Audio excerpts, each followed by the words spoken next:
welcome to SVG-TV News for Thursday, December 8th, 2016. I'm Lafern Fraser with the details. A minute of silence was given in honor of the late former Cuban leader Fidel Castro at a special sitting of Parliament today.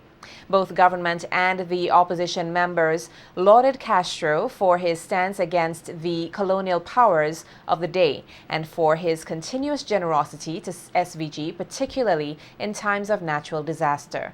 Still saddened by his passing, Prime Minister Dr. Ralph Gonsalves, who was a close friend of Castro, said the late Cuban leader expressed selfless solidarity to St. Vincent and the Grenadines, and the ties with the Spanish-speaking country were strengthened in 2001 when his Unity Labour Party, the ULP administration, came into office.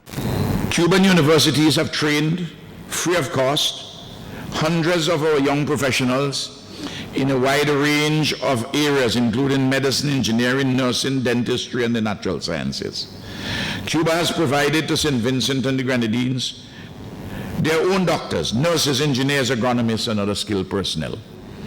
Cuba, in conjunction with Hugo Chavez's Venezuela, delivered to us Vision Now, under which program over 3,000 Vincentians received eye surgery, most of them in Cuba itself, free of charge to us. Cuba initiated the light bulb program, under which over 250,000 light bulbs were provided free to Vincentian homes in an amazing energy-saving exercise. Cuba has been assisting us in building the modern medical complex in Georgetown and the dazzling Argyle International Airport, which is soon to be opened.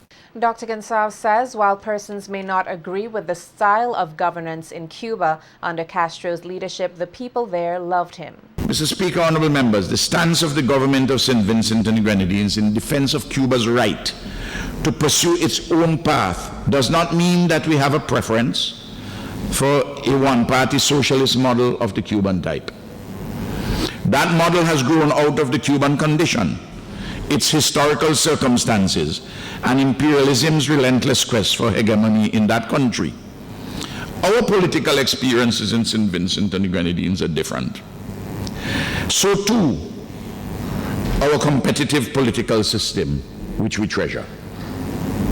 Still, Cuba and St. Vincent and the Grenadines face many similar contemporary challenges demanding cooperative action. Above all, we are both Caribbean countries, part of a noble Caribbean civilization. We are thus bonded together always. Minister of Foreign Affairs Louis Straker chided those who criticized Castro's style of governance, noting that many of these same countries and leaders have been accused of atrocities. They have accused him of abuse of human rights, but he has never engaged in waterboarding or torture of any kind. They have accused him of not holding democratically elected elections. And I have seen in some places where the so-called democratically elections resulted in the one who lost by 2.5 million votes became the president, and the one who lost, the one who won by 2.5 million votes was the loser. So I say that to say that there is no perfect system.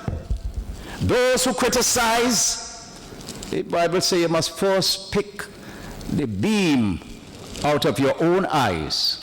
Then you will see more clearly to pick the mote out of your neighbor's eyes. Dr. Godwin Friday, in his first parliamentary session since taking up the position as opposition leader, outlined that it was the New Democratic Party, the NDP, under the Sir James Mitchell administration in the early 1990s that welcomed Cuba with open arms despite their socialist style of governance. Dr. Friday expressed gratitude to the government and people of Cuba for their input in the development of SVG. Our extension of the hand of real friendship helped further to bring that country back into the family of Caribbean nations. A country which hitherto to many Caribbean people at the time would have seemed much further away from them than the mere span of the Caribbean Sea that physically separated us. We cannot forget that the numerous scholarships and training that our students enjoyed in Cuba were made possible by the generosity of the Cuban government and people led by Fidel Castro. This benefit was accorded not only to Vincentians, but also to many students from other third world countries, far away from our shores. According to Dr. Friday, there were media and political restrictions that hindered some of the democratic processes of the Spanish-speaking country, noting that over the 50 years that Castro was in power, there has not been a normal transition of power, and true friends should be able to express their disagreement. And the Prime Minister has offered his explanation as to why this was so. Hasn't stopped us from hoping and questioning and criticizing as friends where it is justified. In the same way, friends criticize these things and hope for improvements in those regards in Cuba over the years. And in the same way, others have harshly criticized Cuba for not embracing progress in these spheres, that is the political and in terms of press freedom and other forms of expression. Have criticized Castro for not working to implement them or changes or progress in these spheres. Fidel Castro's legacy is best judged and appreciated by the people of Cuba, as they are the ones who experience them firsthand. And Minister of Sustainable Development Camilo Gonçalves says the contribution made by Cuba under the late former president has positively shaped the lives of many Vincentians. But all of those contributions of generosity and solidarity from a country as small and limited as Cuba would still not give you a measure of the man. They would only speak to the depth of his conviction that another way, another world was possible. For if little Cuba could do so much for so many, imagine what the great powers of the world would achieve if motivated by humanity instead of hegemony. Minister of Agriculture Soboto Caesar also touted the generosity of the Cuban administration to the government and people of SVG, noting that the Spanish-speaking country will soon be lending technological assistance in cattle reproduction. The export of almost 1,000 heads of cattle per year. We received technical assistance at the highest level from the government and people of Cuba. And very soon, very early in 2017, we are going to see 2 well-trained technicians come to our shores to assist us with an even higher level of technology above artificial insemination to address the issue of embryo transfer. Principal of the Sandy Bay Government School, Hepsi Roberts, said that she is concerned about the educational well-being of the students in the institution, since the building continues to house persons affected by the trough system, which caused severe structural damage in the North Windward area almost 2 weeks ago.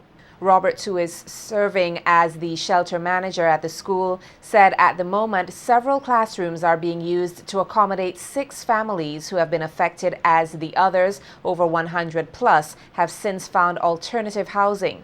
The principal said because of the upcoming CPEA examinations, they had no choice but to resume classes for the grade 6 students on Monday of this week. And she is concerned that other students, particularly those at kindergarten, would have to readjust to the school environment. And when you look at the routes for the little one to travel on, it is not wise to let them be here. So I am concerned for my kindergarten student because they just get into school and this storm has a lot of break in it. And this is 2 weeks off again. So when they return for the second term, it's like they have to be settled all over again. So we have lost a lot of instructional time. But hopefully my teachers will make up for that. Roberts further explained that her team at the shelter continues to ensure that the affected persons are comfortable and receive the necessary support. Because they have life and you have everybody looking out for them, they need to be thankful for what is given to them. Generally, we are satisfied with what we are doing here. As I said before, we are making sure that we work as a team here, okay? Even though we have the shelter manager, we work as a team and we coordinate everything. We're making sure everybody's okay. Despite losing their homes, 3 of the families who remain in the shelter at the Sandy Bay Government School say they are grateful for life. They, however, admitted that while the shelter manager and her team have been performing at their best, they still missed the privacy of their own dwelling place and appealed for assistance. They also recalled the horrific night of November 29th when their lives were turned upside down. I'm breastfeeding. Me feel the place start to shake. Shake heavier and heavier. And then this like a roof was coming upon me. And then I see walk up bus through the window. Wet down my 2 kids. And then we scramble she and my husband swam by other 2. And he's foot sick, so he have to be in the dirty water. I try help us to get out of the house. So half a porch gone and it's on a bank and the house under mine, so we can't go back there. I was at home when it happened. More than some friends called me and I did not believe them until they sent pics for me. When they sent pics for me, one thing I could have do is cry. Nothing else. When I come home and I see the place, it was so sad. But God is good anyway. So what about you and your kids? How are you coping here now? Well, we are coping here good. We have to stay here, have nowhere else to go. No home, nothing. Until when they find somewhere to put us. So starting over is going to be a little rough? Yeah, it's going to be a little rough because I have to go look back for board paper, ID card, everything. I got to start my life over again.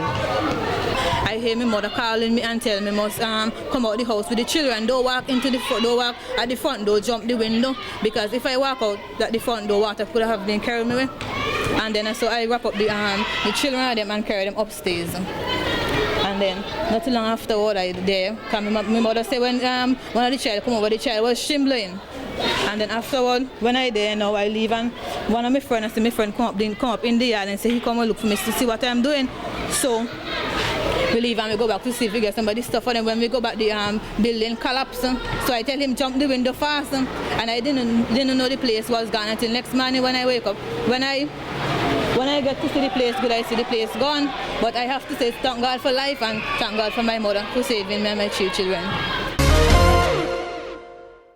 Patients of the Mental Health Rehabilitation Center returned to the refurbished facility in Villa, where the Ministry of Health has recommenced the delivery of mental health care services. The management, staff, and patients of the center were formerly housed in a temporary facility in the Orange Hill area to facilitate renovations being done at the Villa location under the 10th EDF Modernization of the Health Sector project. Extending gratitude to the residents of the North Windward community, in particular Orange Hill, for hosting the patients during the period of renovations, the Ministry of Health also thanked the Commissioner of Police and other members of the RSVG Police Force, the Permanent Secretary and staff of the Ministry of Transport and Works, as well as the bus owners and operators who aided in transporting the patients from Orange Hill to Villa, which was done without any reported incidents. The ministry also conveys appreciation to the entire staff of the Mental Health Rehabilitation Center for their patience and understanding during the renovation of the main facility. Once persons know their rights and responsibilities, there would be less conflict at the workplace. That's the view of Labor Commissioner Narissa Gittins-McMillan as the Labor Department, in collaboration with the National Insurance Services, held an Outreach Day Expo at the Kingstown Post Office car park earlier today under the theme, Knowing Your Rights, Fulfilling Your Responsibilities. The Labor Commissioner expressed confidence that the expo held by the department would go a long way in improving the relationship between employers and employees. If we work with the population, if we let people know what exactly is what their obligations are, what their rights are. We have seen people making decisions, and we know that those decisions were made without having full knowledge of what the rights and obligations were. Had individuals known, we know that they would not have made those decisions. And so today we are hoping that we can reach as many individuals as possible to share our knowledge with them and try as much as possible to help them to be better employees as well as employers. Because we believe once you know what your rights are, once you know what your obligations are, and you operate within that framework, we are less likely to have conflicts at the workplace. McMillan added that the department is open to the general public and would assist all regardless of employment status.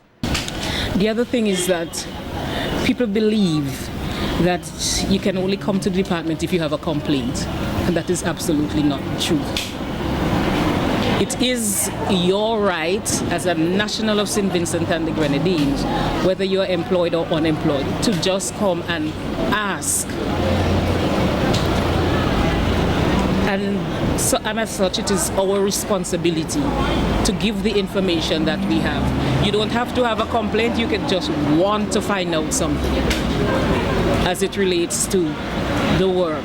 The Labour Commissioner added that she was heartened by the attendance and participation of the general public at today's outreach event. Well, today we have had quite a steady stream of people who have come through, some out of curiosity and others just to see what we are.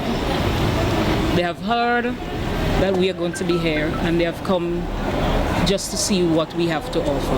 And I'm really pleased with the turnout so far. We were sort of skeptical, but we know that the information is needed.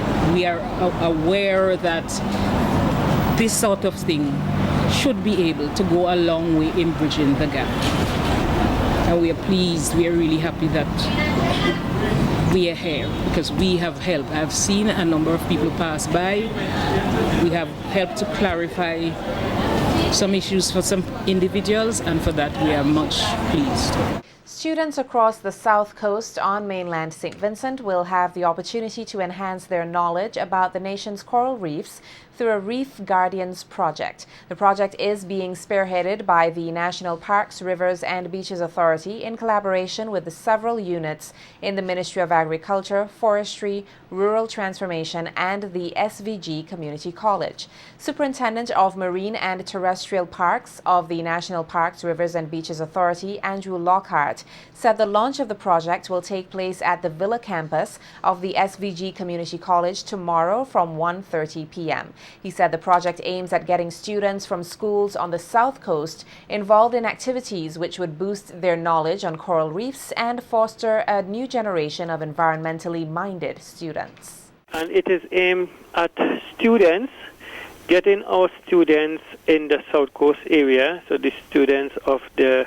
the Sugar Mill Academy based at Rothermill, the Calico Anglican Primary School, as well as the SVG Community College. What we intend to do in terms of the objectives is to foster a new generation of environmentally minded students who will actively engage in hands-on activities outside of the normal classroom sessions, as well as in outdoor activities, all get towards getting to know how reefs are formed, the different types of reefs that we have here in St. Vincent and the Grenadines and in the Caribbean generally. Lockhart said he is hopeful that the Reef Guardian project would not only effect change among students, but also the general public to take better care of the environment and marine life. A very important species. They are habitats for fishes, as fish nurseries, lobsters, conch. They help to reduce the amount of wave energy impacting on our coastline. And the South Coast Conservation Area, it is what we can regard as the main tourist hub on mainland St. Vincent. So if our reefs are intact there, we are less likely to see our beaches being eroded beyond what they are now. And at the outcome of all of this, we intend to use the Reef Guardian as a flagship program for public education and outreach, not just among our student population, but hopefully through the students they will reach out to the parents, other people in the household, and ultimately within the community. The Marine Superintendent also expressed confidence that the program would help groom a new generation of marine biologists and other professionals dedicated to the study and preservation of SVG's marine resources. This is geared, again, like we said, primarily towards our school children and teachers, and we're hoping at the end of it all that we will see a new generation of marine biologists, natural resource managers, marine engineers, by being exposed to our coastal reefs and to things marine and coastal resource management generally, that we will become not only better stewards, better custodians of our natural resources, but also that they may start to see career paths insofar as the coral reefs, in particularly, and our marine and coastal resources area generally.